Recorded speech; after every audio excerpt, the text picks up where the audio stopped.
Grabe mga kaibigan, ito yung resulta ng pinapasok ng anay ang ating bahay. Ultimo outlet at saka yung mga switch natin ay kayang sirain ng mga pamuksang anay na ito. Katulad po na ito. Tingnan mo mga friends, oh. Grabe. Halos yung switch ay punong-puno ng anay. Tapos yung wire ngayon ay natunaw din.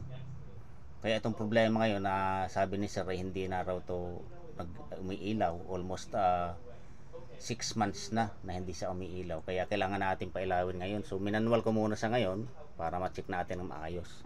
At ito, at sa awa ng Diyos, nakita natin ang problema, inaanay at putol na pala yung wire at sa switch nakailaw na siya ngayon, nakarekta na po ngayon yan. So solve ang ating problema ngayong araw na to, pati mga outlet dito ng ating customer. So sa inyong mga kaibigan, talagang mabusisi rin ang paggawa ng electrical hanggat hindi mo pag-aralan at busisiin talaga kung anong problema.